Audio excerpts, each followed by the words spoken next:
Riverbend Plantation, Mississippi, December 31st, 1849. They called it a celebration. Music echoed from the main house, muffled by brick and distance, as the clock neared midnight. Inside, guests danced beneath crystal chandeliers. Champagne fizzed in crystal flutes. A violinist played a crooked waltz, while women in satin dresses laughed beneath gaslight chandeliers. Outside, the fog rolled in thick and low. And just beyond the garden wall, inside a smaller structure of pinewood and sweat, 6 overseers lay sleeping. Each one had a whip hanging. By the door, each one had blood beneath his fingernails. Each one never woke again. There were no cries, no alarms, just the dull, wet thud of axe on flesh, the snap of bone splitting like kindling, the thick gurgle of a throat halfway cut. It happened quickly. The first was taken while still snoring, his breath choking off mid-exhale. The second reached for a pistol beneath his pillow, but never made it halfway. By the time the third stirred, it was already too late. They were butchered, methodically, quietly. Straw-stuffed mattresses soaked red. Blood ran between floorboards. The walls, once bare, were now painted with vengeance. Not random, not panicked, but deliberate, like scripture scrawled in flesh. Outside, no one knew. The fireworks were about to start. Can you imagine it? The air filled with music, with toasts to the future, while 6 men bled out in their beds just 100 feet away. By dawn, the fires in the main house had dimmed. The party had ended. Servants scrubbed crystal and swept ash from the steps. And that's when someone noticed it. A trail, not footprints, drips. A thin, sticky line stretching from the overseer's porch to the tool shed to nowhere. The bodies were discovered minutes later. 6 of them. Eyes open, blankets still clenched in fists, throats opened like a butcher's, hogs. One of them had tried to crawl. He made it to the doorway. His fingers still reached for the handle. The master said nothing, just stood in the doorway, pale, trembling, as the sun rose over fields that now felt cursed. But the cotton slept on. The fog lingered. And the walls of the overseer's quarters would never forget what had been done. Who did it? How did they move so swiftly, so silently, with no one seeing a thing? And most chilling of all, why on New Year's Eve? Some say it was vengeance. Others said it was madness. But those who had lived on that land long enough, the ones who cleaned blood from the cracks in the wood, they knew better. This didn't start on New Year's Eve. It started long before that, with a promise whispered under breath, with a betrayal carved into a man's back, with a voice that had been silent for too long. To understand what happened that night, we must go back. Back to the moment one man realized that his life would never be returned, unless he took someone else's first. Riverbend was 2 places at once. By daylight, to those who arrived through its grand iron gates and followed the gravel road that curved toward the house, it looked like a southern dream. A monument of whitewashed pride, rising above the cane, and cotton fields like a throne carved from sugar and blood. The main house had 3 stories and 21 rooms. Imported drapes framed the windows. Turkish rugs muffled footsteps. Crystal chandeliers bathed the parlor in gold. Slaves polished the floors until you could see your sins in the reflection. On the outside, nothing bled. Every New Year's Eve, the masters invited guests, planters, bankers, sheriffs, to drink, dance, and pretend that the past year's brutality had never happened. The women wore French perfume. The men smoked cigars rolled in Havana leaf, toasting prosperity, singing Auld Lang Syne, pretending that Riverbend was a paradise. But you only had to walk a few hundred feet, past the hedges, past the drying lines, past the edge of where the lantern light reached, and the fantasy collapsed. Because just beyond the rose garden sat the quarters. Sagging wood shacks, bare earth floors, rusted tin roofs that leaked in every rain. Inside, straw beds, empty plates, scars. It smelled different too. Not of wine or roast lamb, but of smoke, sweat, mildew, and the slow rot of human desperation. It was here that families lived 5 to a room, where the days bled into nights and the nights bled into punishment. And between these two worlds, between champagne and starvation, stood the overseers. 6 men, well-fed, armed, always watching. They didn't live in the main house, but they weren't slaves either. They floated in the middle, above the whip's reach, but holding it. Their cabin was separate, just near the stockade. By day, they rode through the fields like crows on horseback. By night, they drank whiskey until their fists found skin. They laughed when someone collapsed. They bet on who would break first. The people of Riverbend didn't fear the master. They feared them. Imagine standing in that world, watching from behind cracked shutters as 6 men with rifles and liquor-stained breath ruled over life and death with nothing more than a nod. But this wasn't always how it was. There was a time when Riverbend had been ruled by fear, but not terror. Something had shifted in the last year. The beatings got worse. The punishments became performances. One boy, 12 years old, was chained to a stump for 3 days after dropping a bale of cotton. The girl who tried to bring him water, she vanished. Her name was Nessa. No one spoke it anymore. But no, one forgot it. And then came the cold pit. A hole dug in the back pasture where people were thrown when they acted up. Some came out, others didn't. That pit had a lid now, and a padlock. The people in the quarters began to whisper. They weren't stupid, they weren't blind. They saw the overseers getting sloppy, heard one of them admit, drunk, that he'd done worse at other plantations, heard another say, "Ain't nobody gonna care what happens to them." But they cared, and they were listening. Imagine you had watched your father whipped until his spine showed, then forced to shake hands with the man who did it the next day. Imagine knowing that even if your hands bled raw with labor, your name would never exist in a ledger, except as property. Imagine dreaming of fire, not as destruction, but as release. There were no open meetings, no handshakes, no plans written on paper, just glances, small acts, shared silences, a stolen blade here, a missing nail there, a daughter watching the moon phases, a mother stitching a cloth with red thread only she understood. Something was building. Even, the wind changed. The older men in the field said it smelled like storm breath. The dogs barked at nothing.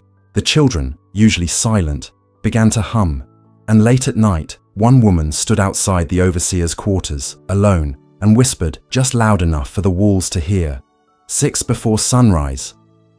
One of the overseers awoke with blood on his boots, but no wound. A trick, perhaps, or a warning. He told no one. But from that night forward, he began to sleep with the door locked, the lantern lit, and a loaded pistol resting beneath his throat. Still, it wouldn't save him. His name was Moses, not because that was what his mother called him, but because that's what the ledger called him. His real name, the one whispered over his birth in a swampy field hut under a full moon, had long been swallowed by silence. But if you spoke to the others in the quarters, they didn't talk about Moses like a slave. They talked about him like a storm. He was in his 40s, skin like leather, arms corded with years of hauling barrels and breaking horses. He didn't smile, much, didn't speak unless he had to. But when he did, people listened. Even the children, wild and barefoot, went still when he walked by. Why? Because Moses remembered things others had been forced to forget. He remembered what freedom tasted like, even if it was just from stories passed down by elders now buried beneath unmarked trees. And he remembered a promise. 3 years before, the massacre, Moses saved the plantation's youngest heir from drowning. A white boy, 5 years old, who had wandered too close to the river's edge. By the time they pulled him out, the overseers had already turned away, drunk and laughing. But Moses dove in, dragged the boy out, and pumped the water from his lungs with hands usually used to lift sacks of cotton. The master himself came down from the porch, thanked Moses, shook his hand, and in front of witnesses said, "You've earned something. Keep working. I'll see you free by year's end." And Moses believed him. He worked harder, took on more hours, even taught himself to read, slowly, painfully, by sneaking looks at discarded newspapers and ledgers. But the year passed, and then another. No papers, no freedom, not even a word. When Moses finally asked, the master laughed and said, "Don't get foolish now. You think one good deed erases what you are." That night, Moses went quiet. The kind of quiet that makes even the loudest men nervous. 3 days later, he vanished, gone without a trace. No tracks, no witnesses. Some said he ran. Others said he was killed and buried near the cold pit. The overseers wrote him off as missing property, filed a notice, closed the ledger, but those in the quarters knew better, because on the morning of the 4th day, someone found something under the stairs of cabin 12. It wasn't a body, it was a name, carved into the wood, Moses. Below it, a second word, Ode. That same day, the master's prized hunting dog was found gutted in the sugarcane. The stable caught fire the week after, and then came the disappearances, not of white men, not yet, but of blades, hammers, a bag of nails, a lantern, 2 broken fence boards, an old pistol, rusted and missing a trigger. Individually? Nothing. Together? A pattern, and someone was leaving signs, knots tied with red cloth on the handles of empty buckets, chicken bones stacked in sets of 6, and always, feathers, black, brittle, bent, tucked into places no one should be. Can you feel it? That sense that something invisible was starting to breathe louder than the people who created it. That fear that perhaps the man they left behind wasn't gone, but waiting. One of the women claimed to see him, Moses, standing in the cane field during a thunderstorm. No shirt, no shoes, just a carved walking stick and something sharp in his belt. She blinked. He vanished. No one questioned it, because they had started whispering again, not about rebellion.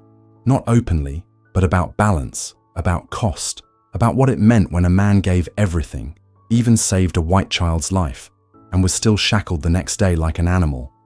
Moses had believed in a promise, and that belief had been betrayed. Now, he believed in something else, justice, but not the kind found in courtrooms, the kind found in fire, and silence, and midnight.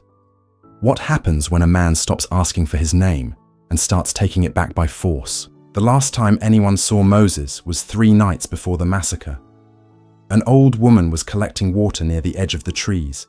She said she heard someone humming, a song older than the plantation, older than slavery, and then a voice, low, calm, steady, spoke to her. It's time. And the next morning, scratched into the bottom of the overseer's front step, so faint it could have been missed, were 3 words etched with a nail, 1 for each. The air on the Riverbend Plantation was heavier than usual. It wasn't just the Mississippi heat, though the sun still beat down without mercy, and the humidity clung to every breath like wet cotton. It was something else. A silence that wasn't quiet. A stillness that buzzed just beneath the surface, like the land was holding its breath, waiting. Even the birds had gone quiet. The overseers noticed. They mocked it, laughed it off. Too much corn liquor, one said. Ghost stories the slaves tell, another joked, puffing on a cigar. But at night, they didn't laugh. Not when the dogs wouldn't stop growling at shadows. Not when the lanterns blew out without wind. Not when they found boot prints in the ash around the smokehouse. Barefoot, but deliberate. And not when one of them swore he heard a voice outside his window whispering his name. A voice that sounded familiar, but wasn't. Imagine trying to sleep. knowing someone might be watching you. Not from the woods, but from the inside. From the same quarters you whipped and cursed and beat just hours before. The quarters had changed too. The usual clatter of bowls, the nighttime murmurs, the soft sobs of children, gone, replaced by long, eerie silences, followed by occasional bursts of song, not joyful songs, but low, rhythmic chants, call and response, old, too old, the kind of songs sung before chains, before ships, before America, songs of warning. One overseer, Lem, stumbled drunk into the edge of the quarters on December 29th, claimed he was just looking for a girl. He didn't return until dawn, naked, bleeding, eyes wide. He couldn't say what happened. He just kept repeating, there were eyes, so many eyes. He was sent away, to recover, or to hide. No one knew. But something shifted after that night. Tools started going missing, quietly, methodically. Locks were found picked. A prayer book was found torn in half on the chapel steps. And on December 30th, a crow was found hanging upside down above the overseer's cabin door. Neck broken, blood fresh. One of the younger overseers, Thomas, wanted to leave. Said he'd take the ferry to Vicksburg and come back after the new year. But the others mocked him. "You scared of ghosts?" they laughed. He packed his bags anyway. But his horse was found dead that same evening. Ribs snapped open like a trap. No footprints, no sound. Thomas stayed. Now ask yourself, if you were a slave on that plantation, what would you do? Would you keep your head down and pray the violence missed? You? Or would you help the ones planning it? Because make no mistake, someone was planning something. The field hands moved differently now. They spoke without speaking. Messages passed through glances, through scratches on walls, through patterns in the laundry hung to dry, a torn sleeve. On the left side? That meant tonight, a twisted rope beside the well. Prepare, and then came New Year's Eve. The white folks threw a celebration in the main house. Music, bourbon, fireworks. They didn't notice the sky that night, how it stayed cloudless but felt stormy. They didn't notice how the dogs had disappeared. They didn't notice how not a single slave was singing that evening, not even the ones serving drinks. They were all too still. One of the women, old Millie, was seen walking barefoot near the edge of the woods. She looked up at the moon and whispered a single phrase. It begins with 6. 6 what? 6 hours? 6 names? 6 deaths? No one knew. But when the last firework went off above the main house and the laughter began to die down, a match was struck. Somewhere deep in the dark, a lantern flickered to life, and 6 shadows moved, silent, careful, deliberate, toward the overseer's quarters. Each one carried something, not symbols, not speeches, not dreams. They carried tools, an axe, a chisel, a length of chain, a scythe, a sharpened spade, and a hammer with a split handle wrapped in blood-stained cloth. They didn't speak. They didn't pray. They had waited long enough, and just before midnight, as the world outside cheered and raised their glasses to a new year, Riverbend Plantation prepared to meet its reckoning, not in screams, not in fire, but in the cold, wet silence of sleeping breath about to be stolen. Because once the first blow landed, there would be no turning back, and no one, not even the innocent, would sleep through what came next. The last firework cracked overhead like a musket shot, its sparks raining over the main house, red, white, and gold. Cheers erupted from inside. Glasses clinked. A piano struck up a shaky version of Auld Lang Syne, but down the hill, in the dark. 6 shadows moved, not quickly, not with chaos, but with calm. Each knew their part. Each knew their route. Each held something not meant to be seen in hands like theirs. The first door opened without a creak. Overseer Martin, the cruelest of them all, lay in his cot, mouth open, snoring, a bottle of rye at his side, a whip by his bed. The axe came, down once, split his skull clean down the middle. He didn't scream, didn't wake. Blood sprayed across the wooden wall. A single droplet landed on a Bible on the shelf above his head. The second room was Overseer Hatch. He stirred at the sound of the door. Eyes barely open, just enough to see a silhouette standing over him. His mouth opened. No words came. The hammer crushed his temple before sound could form. Imagine standing in that room, hearing the sound of bone collapsing like wet timber, smelling iron and sweat, feeling time freeze. Overseer. 3 tried to fight. He lunged from his bed, grabbed a chair, swung it wide. It cracked against the doorframe, too slow. The scythe hooked his ankle, dragged him down. Then, a series of strikes. Not wild, precise. His breath gurgled and hissed, and then stopped. Number 4 awoke to the sound of footsteps. He begged, cried, promised things he'd never deliver. "I wasn't as bad as the others," he whispered. "I was just following orders." But the rope tightened around his throat all the same, until his legs stopped kicking, and here's where it gets chilling. The 5th overseer was awake, sitting on the edge of his bed, waiting. He didn't scream. He didn't run. He just looked at them and said, "It was always going to be tonight, wasn't it?" The chisel went into his chest, right below the collarbone, and stayed there, silent, like a flag planted in conquered soil. The 6th, Overseer Lyle.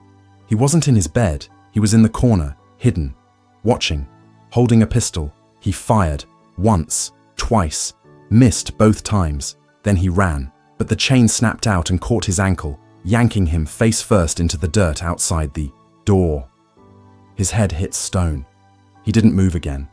6 men, 6 tools, 6 deaths, all within the space of minutes. Outside, the cotton fields swayed in the night breeze, unaware. Inside, the walls soaked it in. The blood, the silence, the breathless rage, and then the real work began. The men and women who had done this did not run. They did not flee. They gathered what they could, the overseer's ledgers, their weapons, their keys. They moved with urgency, but not panic. One of them, an older man named Amos, went to the fire pit and threw in a bundle wrapped in cloth. Inside were names of every man and woman sold off the plantation in the past 5 years. Children, wives, brothers, gone. He watched the paper curl and blacken. "This," he said, "is the only justice they'll ever get." And then the plan unfolded. Some took to the swamp trails, some into the woods. A few, including a girl no older than 14, went straight to the ferry dock, but one stayed behind, Amos. He stayed to light the fire, not the cabins, not the cotton, the overseer's quarters. And when the flames climbed high, he stood still and whispered, "Let them see, let them know." By morning, all that remained were 6 bodies, charred, broken, still clutching at the air. No slaves in sight, no footprints in the ash, just smoke and silence. What would drive a people, oppressed, beaten, silenced, to do this on the holiest night of the year? Was it vengeance? Was it rebellion? Or was it the only way to be heard? Because what happened next wasn't freedom. It was something darker.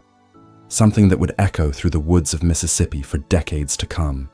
By sunrise on January 1st, 1850, the Riverbend overseer's quarters were reduced to smouldering beams and the ghostly outline of what once stood there. 6 bodies, unrecognizable but for the brass belt buckles and rusted whips nearby, were laid out in the grass by trembling hands who'd come running from the main house. And the slaves? Gone. All of them. The cotton fields stood empty, the barns unlocked, the tools left in place. But every chain was missing, every shackle gone, and not a single set of footprints in the mud led back, only away. Imagine being one of the plantation elites who came to inspect the scene, still reeking of cigar smoke and champagne. Imagine them seeing the blackened teeth of the bunkhouse and hearing whispers from those who survived. They didn't run. They vanished. Word spread fast, from Burke to Claiborne, from river towns to backwater swamps. 6 overseers killed in their sleep. By who? No one knows. How? Like ghosts, like shadows. Why? The answer was buried deeper than bodies. Some claimed it was organized rebellion. Others blamed hoodoo, cursed vengeance, or even native saboteurs. But those who listened, really listened, heard a different truth whispered by the survivors. It wasn't rage that drove them. It was remembrance. See, the Riverbend overseers weren't just brutal. They were personal. They took names. They took blood. They took everything. And those who lived through it never forgot. There were rumors, of course there were, that one of the women, maybe Sarah, maybe Lucille, made it all the way to Savannah. That a boy with a burn on his arm ended up in Canada. That Amos never left Mississippi. That he still walked the back roads, handing down the story to anyone who'd listen. But no arrests were made, no trials held. Because to press the matter meant admitting something terrifying. That the enslaved were not just passive bodies. They were memory. They were fire. They were waiting. What happens when a people are given no voice, no justice, no future? What happens when pain is passed down like blood? What happens when the cracks in a system finally split wide open? Ask the marshes. Ask the pines near Riverbend. They still hold the echoes. And every New Year's Eve, when the air gets thick and the fireworks start again, some say you can hear it, a crack, a gurgle, a breath, and footsteps in the blood. History buried stories like this one, called them myths, made them footnotes. But every chain broken that night was real. Every scream, remembered. Stories like this must never be forgotten. If you want to uncover more untold truths, more voices that fought to be heard, stay with us. What comes next may shock you even more.